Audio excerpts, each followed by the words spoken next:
nous demande de montrer cette égalité, que pour tout réel alpha et bêta, on a exponentielle de I alpha plus exponentielle de I bêta égale 2 cosinus de alpha moins bêta divisé par D fois exponentielle de I alpha plus bêta divisé par D. Donc, on doit prouver cette égalité-là.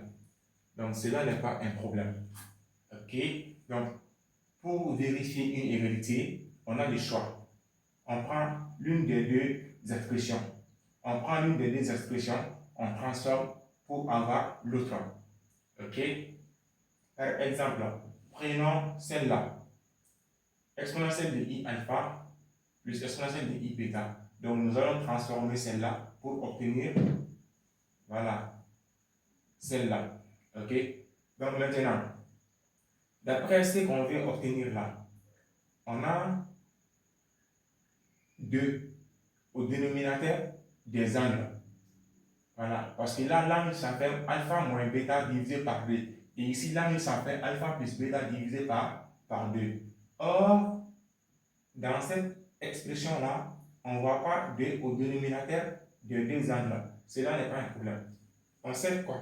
On sait déjà que chaque nombre fait la même chose que le double de sa moitié. Donc, c'est tel est le cas. Donc, alpha est égal au double de sa moitié. Donc, alpha égale à d alpha sur d. Donc, ce qui fait la même chose que alpha plus alpha sur d. Et bêta aussi est égal au double de sa moitié. Donc, bêta égale d bêta sur d. Ce qui fait la même chose que bêta plus bêta sur d. Alors, on aura quoi? Exponentielle de alpha plus exponentielle de I bêta égale. Exponentielle de I, on remplace alpha par sa nouvelle forme. Donc, alpha plus alpha sur b plus exponentielle de I bêta plus bêta sur d. Donc, nous allons scinder. On aura quoi? I exponentielle de I alpha sur b multiplié par exponentielle de I alpha sur d plus exponentielle de I bêta sur d fois exponentielle de I bêta sur d. OK? Donc, égal maintenant. Toujours, on regarde ce qu'on veut obtenir. Donc, dans cette expression-là, on a quoi? On a exponentielle de I facteur de alpha plus bêta divisé par 2.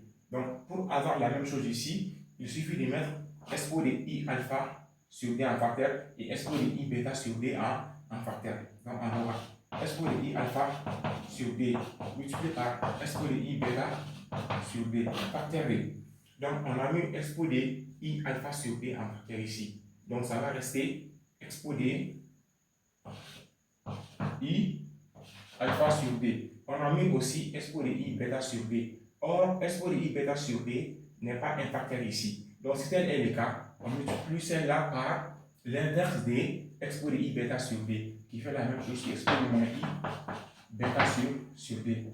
Plus maintenant, on a mis expo de I bêta sur d ici en facteur. Ok, donc ça nous reste expo de I bêta sur d. On a mis aussi expo de I alpha sur d en facteur. Or, expo de I alpha sur d n'est pas un facteur ici. Donc, on multiplie celle-là par l'inverse de expo de I alpha sur d. Égale expo de moins I alpha sur d.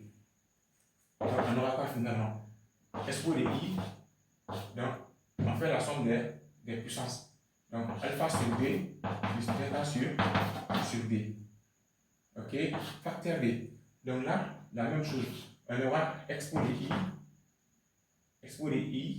alpha sur d moins bêta sur d.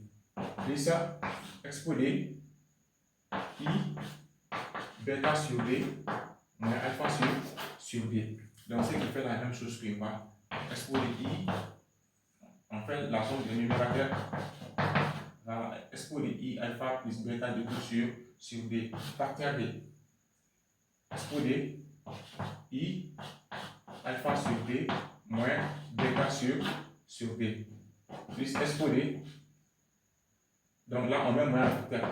Moins I, quand on met moins un facteur, les signes changent à l'intérieur. Donc on aura alpha sur B moins bêta sur B. On ferme la parenthèse. Donc là, on a une formule. Donc la formule de l'air.